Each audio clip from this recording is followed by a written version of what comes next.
So usually how I like to start these conversations is really about individual's journey. And thankfully when I get to talk to people, they're building something pretty cool, pretty impressive, and it's gonna have a lot of impact behind it.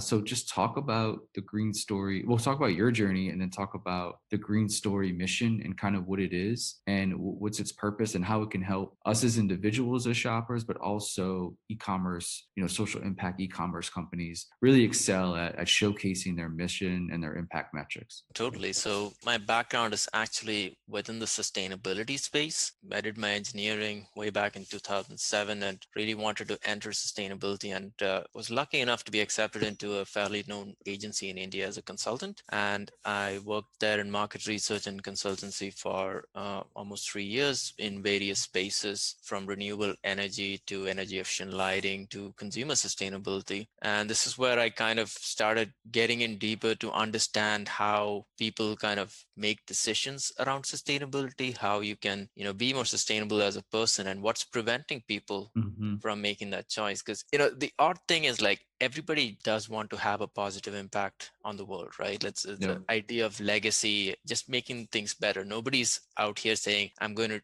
dump like coal into this river and, run around with that. That's not what most people want, at least sane people. So, but something's preventing that from being happening. So I was very curious as to this, as to what's really going on. So when I went on to do my MBA and, started working outside, this was a side research that I was always doing. Talk to Mm. professors, talk to people in this consulting space, just to kind of understand, like, from academics and all of these people, what makes people tick. So, I explored the area of behavioral economics and consumer choices. And over time, body of research began to accumulate, and from my own experiences about what's really stopping people from making that choice. And to me, I think that that's a really huge part of the sustainability solution. There's no silver bullet, but consumer education and removing as many factors as you can from sustainable choices would be, the biggest step to getting the world to be more sustainable. So diving deep into this research is how the idea for GreenStory really came about. It's also about the same time I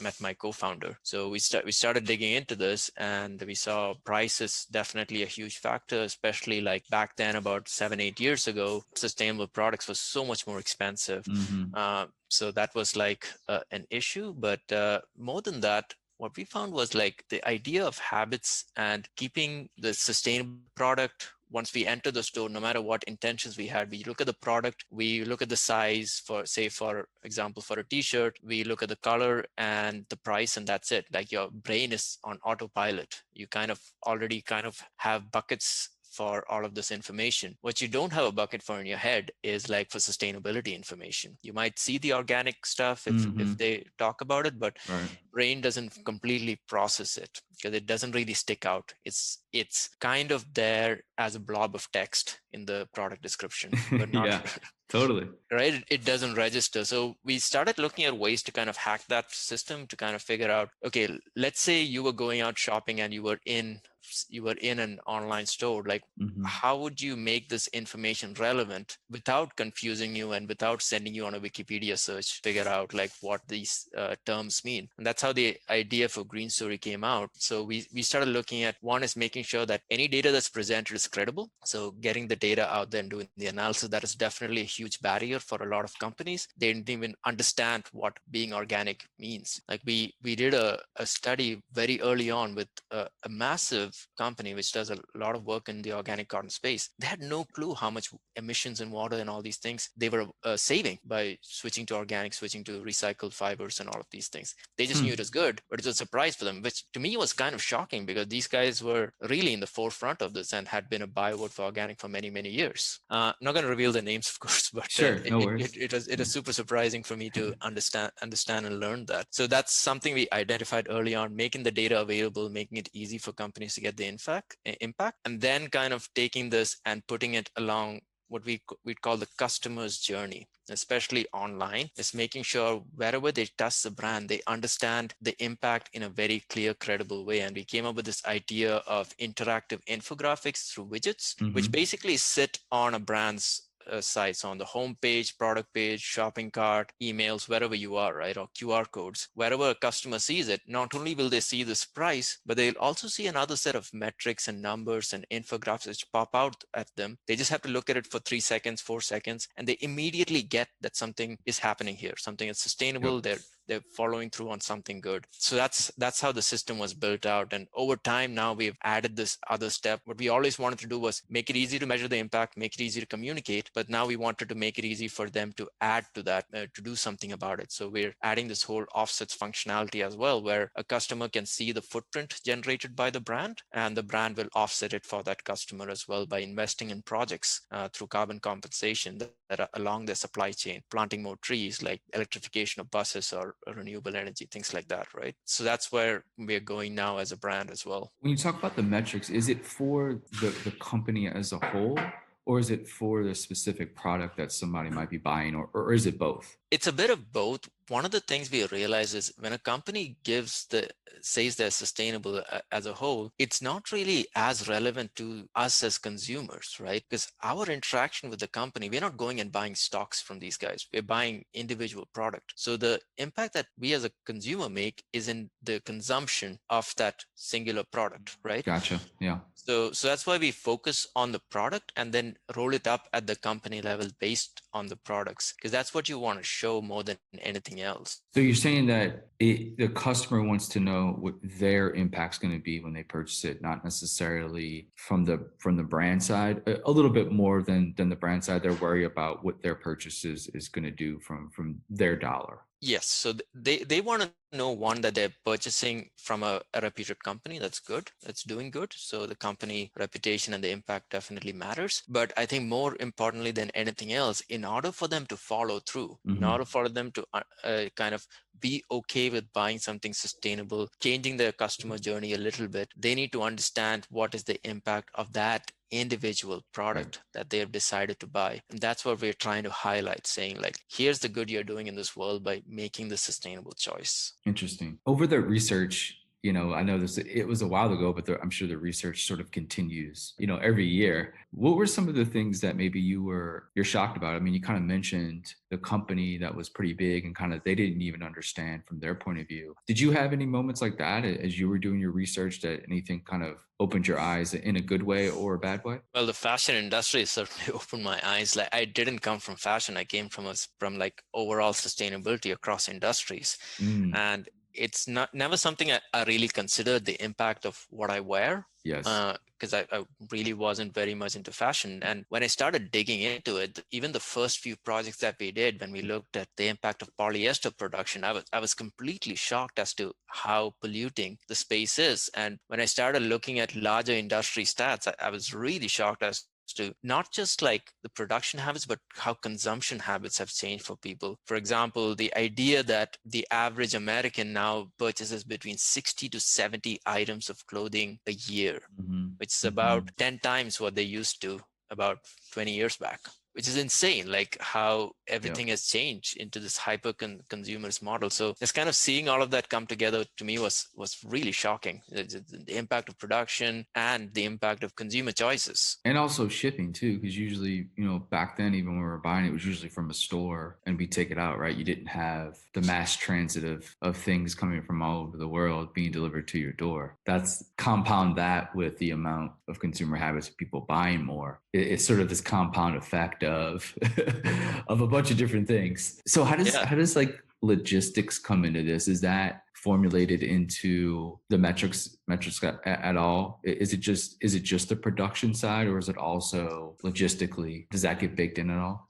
So the system we use for the impact analysis is called a life cycle assessment, and it's precisely that. It actually takes Mm-hmm. into account everything from the cultivation of the material, extraction of oil for polyester, whatever it is, all the way to the delivery to your door, Mm-hmm. in a sense. So all transportation, all the other factors are considered in. For end of, let's say, the final last mile transportation, we have a dynamic tracker and calculator which gives us the footprint of the transportation that was used over there. Then we also have things that we can put in place for end of life assumptions and for use phase as well. So everything can be taken into account. Typically, we do cradle to gate, which is like Yeah. until it reaches the customer's doorstep. So everything is factored in. Interesting though, transportation, while it is an important component, is not as big in terms of impact as some of the other stuff. Factors like dyeing, factors like So the more of the cultivation. production side, It manufacturing is, side yeah. is much more But damaging. transport is a lot more visible now because you see Yeah. these Amazon Yeah. trucks running around nowadays with just in time. I want to go back really quick as a little aside question to the fashion point of view. You mentioned polyester being something that is really rough on the environment in a production phase. Would you, in the research, would you say that if you were like to rank some materials, like what is the best one that's the least as damaging to the environment? If you're saying polyester might be one of the worst, like what do you see? What does the metric say is maybe less bad or good? And maybe that could give an idea to some fashion companies about, hey, maybe don't make polyester, make stuff out of this because it's our metrics say it's much better. Well, you know what? This is where it gets super complicated because it really depends on how you're looking at it. Because if you look at it from a purely carbon perspective, there are materials out there which are like really green from a carbon perspective, but which maybe are more highly polluting in terms of water and chemicals. Mm-hmm. Case in point is cork, right? Cork is actually a carbon negative material because of the way it's produced. You actually strip the bark of the tree Mm-hmm. and the tree regrows new cork bark, and that actually absorbs carbon from the atmosphere. So overall that's really good, but at the same time it requires a lot of water to process it. So it's worse than cotton sometimes in terms of the amount of water that it needs, right? Hmm. So carbon wise, cork is really good. Same thing, for example, recycled polyester. It's a really nice fabric in terms of again, because it's using recycled materials, you're avoiding plastics from landfills and all the leaching and all of that stuff that comes with it. There's lower footprint for the plastics production because you're not extracting the oil. But at the same time, there's the issue of microplastics. Yeah. Right. So organic cotton's the same way in that sense as well, where you have like this much lower water footprint, much lower emissions footprint than conventional cotton because you're not using pesticides. But then you have questions around land use. If you do start doing it at scale, is there enough sequestration? Is there enough yield? And all of these different things that come in. So it's a complex thing. The best that we did, that's publicly available was a study or an ebook that we made called the Green Fabric Guide. I think Mm-hmm. it's on our website right now, and it actually ranks about 8 really popular fabrics that are used as far as this from a sustainability space. And I think the highest kind of ranking we gave, and this is like very mixed and somewhat subjective in some places, Sure. was on tencel and linen. That's because these tencel is made by this company called Lenzing, and they have some of the most stringent policies in place in terms of carbon capture, in terms of making sure the water is recaptured and the chemicals are recaptured. So Mm-hmm. they have those audits and policies in place, which make it a really sustainable fabrics that they make. Tencel lyocell, tencel modal, and a few others. And the other one, linen, for the most part, because it's a hardy plant, you need very little pesticides and all of these things to cultivate it. So it is typically grown organic. I wanted to chat about it, if you don't mind, just stay on maybe the fashion side of things. Have you looked into or see any good trends, and do you think it's a positive development of some brands and I say a lot of brands coming out now doing it is maybe taking plastic out the ocean and formalizing it into a textile in some way? Has there been any kind of research on studies on the process of, I mean, obviously it's good to take the stuff out the ocean, and I'm like a big fan of it. I think it is a cool innovation to kind of, give plastic out the ocean a new life in form of a hat or pants or socks or something like that. But is that process to get it from ocean to production, manufacturing to somebody's door, is that a good process right now? Like, is that a good way to look at a company and say, hey, you should take a look at not creating your products from traditional just sort of textiles? You should go the route of repurposing plastics or resurfacing any kind of material that you can to get it out of landfills, out of the oceans. Yeah, I mean, it is better than the alternative if you're looking at the same material, like things like Econil, what Reprieve does with Yeah. recycled polyester, right? It's definitely better than conventional nylon or conventional polyester, right? Because even if you factor in transportation and processing, it's still much greener than refined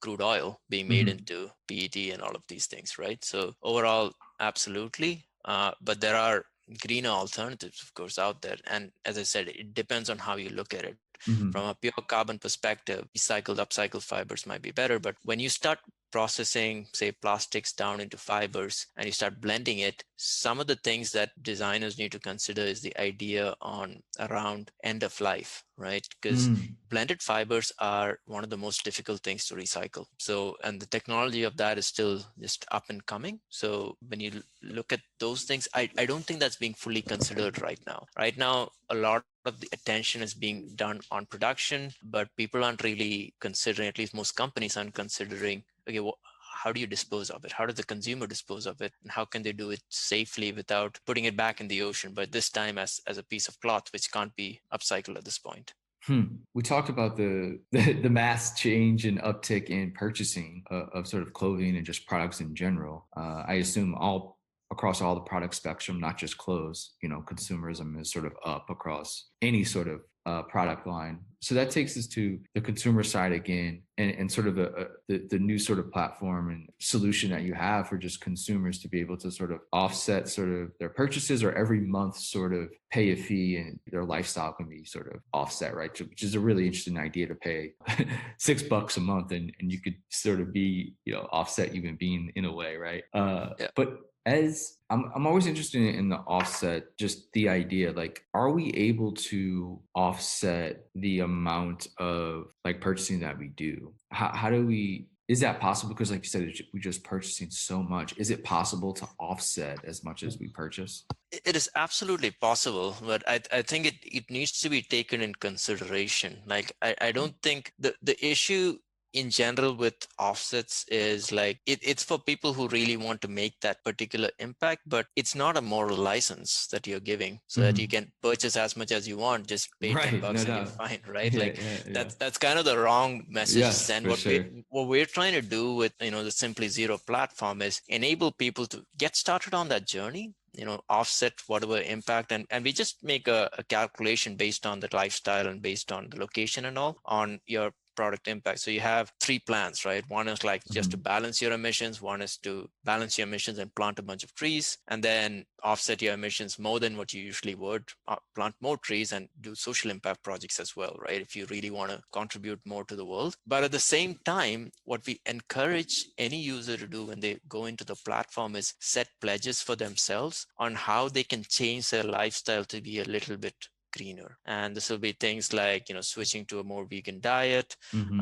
avoiding taking the car when you can, and all of these things. And the system that we're building up is looking to link all of these choices together. When you talk about shopping, for example, a lot of our brands, the sustainable brands that we work with in the clothing space, they also do offsetting with us on the per product basis, because we are looking at the supply chain. We can Hmm. basically offset the impact along the supply chain. But the cool thing with Simply Zero is if you are on our platform and you purchase from a brand such as this, you'll actually see the positive impact of that purchase show up on your account. That's Well, it interesting. also is a reminder then That's that, interesting. okay, if you are shopping, shop from these sustainable brands. And what we are going to do in the future, it's a relatively new platform, is link it with tutorials on how to be greener based on the pledges that you have. So if you are looking to be more vegan, talk to people who have been in the space, build out the community, and figure out how you can maintain that kind of lifestyle. These are things that we want to do, because offsetting is always like the first step, right? Like Hmm. it's a Totally. really good first step to get started, but you need to kind of not think of it as like, okay, now I've offset it, let me go ride my bike around on diesel or something, right? Just Totally. just trying to make sure that they can do something more and really back up the impact they're having, instead of just, okay, here's $10, now I can do anything I want. Sure. And I think the cool or experience that I imagine is that I sign up for Simply Zero, and I kind of log in, and then it serves me brands that are on the GreenStory platform. And perhaps that, there's discounts to these brands as well. So you kind of allow also the affordability and accessibility for people to kind of, start to purchase, get in the habit of kind of shopping at these companies. So I think that's a really interesting way, is to have that dashboard actually really not only serve the metrics back, right, to the user, but also serve them almost like rewards, right? Like Mhm. discounts and stuff like that they can get from, companies on the GreenStory platform, because then you have a real shopping ecosystem. Absolutely. Yeah, that's what we're trying to promote right now. Just kind of at least show them a better way to shop, but also a better way to live their life in terms of the sustainability aspect. We even have a complete transparency system that we built across it. So if you go to the Simply Zero site and go to /transparency, you can actually check the transaction numbers of items you have purchased through, because once you buy an item through our through any of our brands which are offsetting, you get a transaction ID. You can actually see the impact of that individual purchase as well. So that's a lot of things we're building in, just so people can see that it's not a hopeless, lonely thing to do right now. Sure. Like, kind of make that one small difference. There is a community behind you. There's a lot of people and brands behind you who are helping you get to where you want to get. Because I think the one issue that I find in sustainability in general, it kind of can seem like a very hopeless fight, right? Yeah, What we're totally. doing. So this is kind of a way to kind of tell you that it's not just you. There's like thousands of other people doing this, and you can be part of this. Is this all built on blockchain at all? So we have like an immutable transaction registry for the offsets to make sure that everything is accredited correctly. Hmm. That's because offset suppliers have their own registries and it's all locked Yeah, in. yeah, So I don't think we're setting it up on blockchain per se, but it's a similar system, I guess, in terms of making sure the offsets are not double counted and people can right. double check that. Yeah, that's a big thing with all these offsets now coming out is there's how do you verify it, right? How is Yeah, it transparent? How do you know that, you're getting what they're saying because you're still kind of purchasing it, right? At the end of the day, you're kind of absolutely. buying carbon offsets like you're buying a pair of shoes, right? Absolutely. And that's why we try to show all the projects that we're doing, how much was offset for Hmm. each project as well. So this is something where we're kind of opening up the industry, because offsets it was, at least in some parts, commoditized. As you said, it's like buying a pair of shoes and you just kind of could never know where those shoes came from.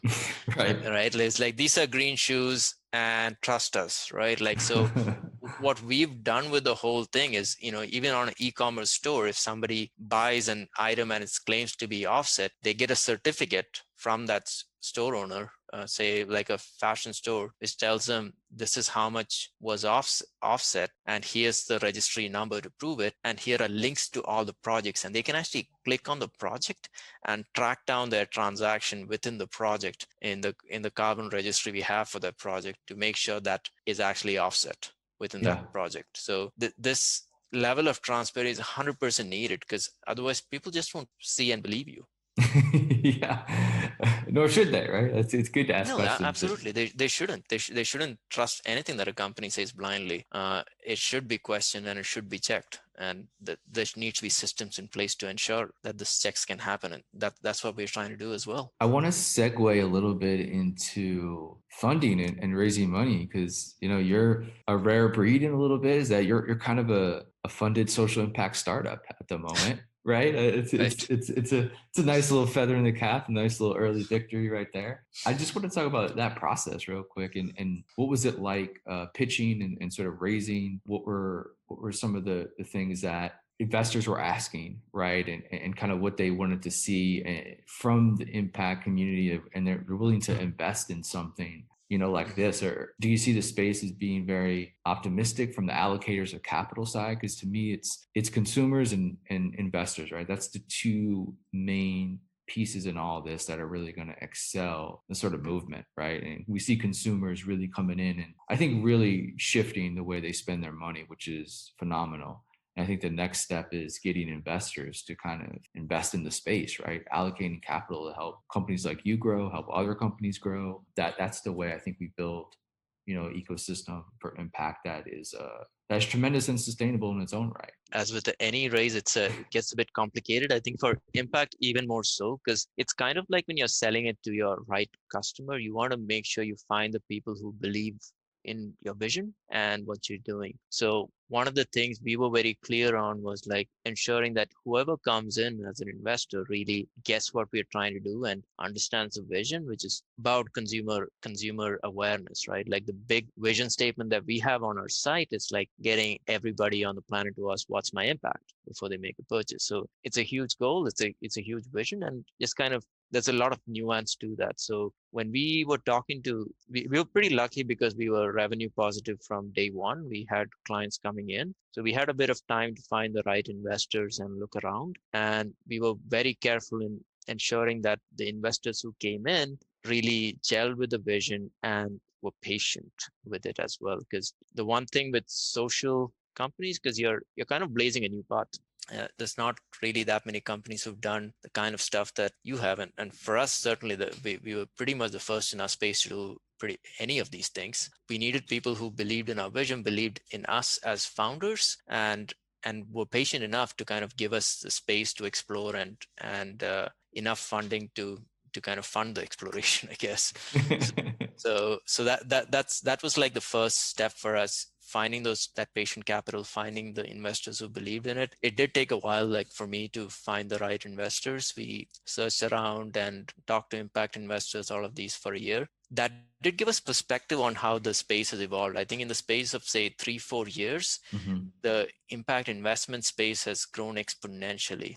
Even among angel investors and early stage VCs, which was our primary target, the awareness on the impact investing has grown a lot. And if we look now versus like a year and a half ago when we got our first funding, we'd find about two, three times the number of investors in the space. Wow. So that's really good news. So for us, we kind of looked around. We found the right set of investors actually in the Netherlands, which is why we're also partially situated here, apart from our growing European customer presence. And once we did it, we just kind of went forward. Like once you find the right people, especially in like the early stage Mhm.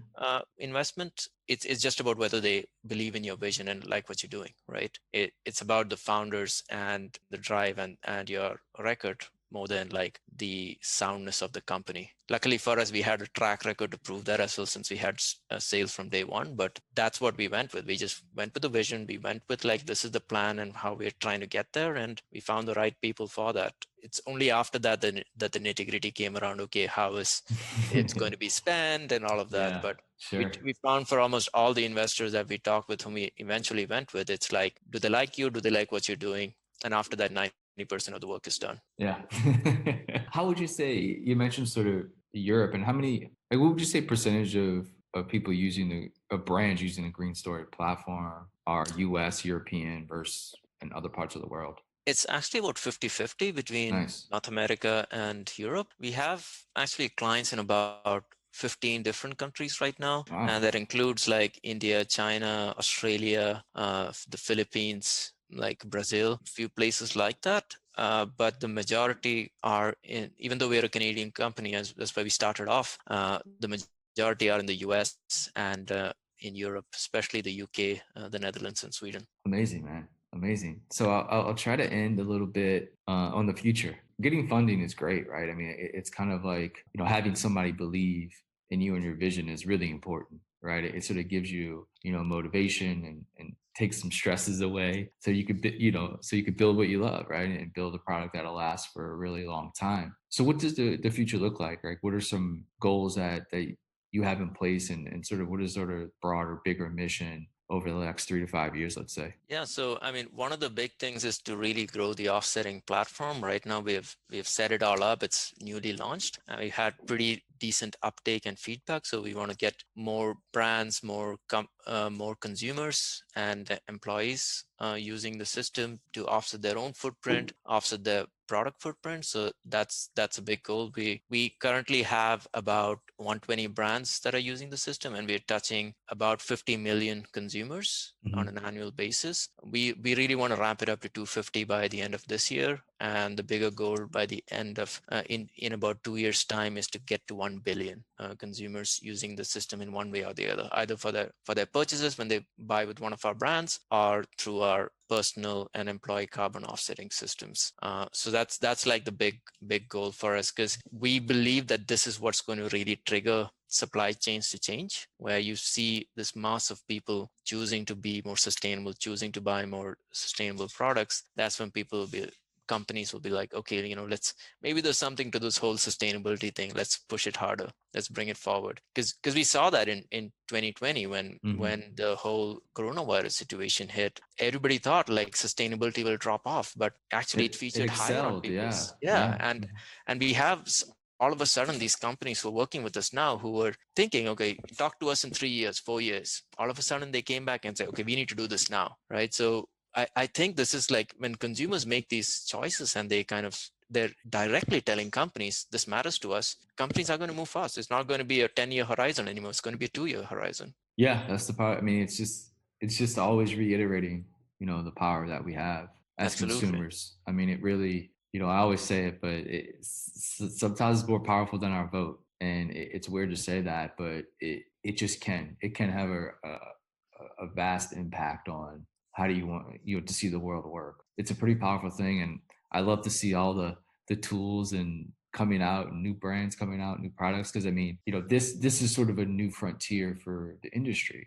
Back when I started Calls Artists, there was, barely any companies and products, right? And now we're seeing it, there's so many brands now, so many products. It's like now we're seeing software products being made for the industry, right? Which is to me is an amazing step, an amazing force that will prove out the industry in the long run. And these tools need to exist, right? I mean, they exist for traditional companies and businesses. Like it should exist in this environment as well. It's only going to breed more conscious consumers, more educated consumers, and much more, like you said, educated brands, right? I mean, they still need to learn as well, like what's good for their processes. Yeah, I mean, the one thing that people forget is like brands, investors, they're all run by people. They're run by the Yeah. consumers anyway. So Yeah. uh, the more they're into it, the more they understand it, the more likely they're going to get into sustainability. Otherwise, you just get set on these rails, right? Like, you went to B school and you're told to invest in a certain way. You don't realize like there's more to it. That's the externalities, that all of these things you can consider so you can invest more with your heart. And it all comes back to what I said in the beginning. Like at the end of the day, people want to do something good in the world, and you just have to show them how. Amazing, Akil. I appreciate you taking the time so much, my man. It's been a pleasure. It's been great to see Green Story grow and get some funding, and the roadmap seems to be pretty amazing, man. So congrats on all the early success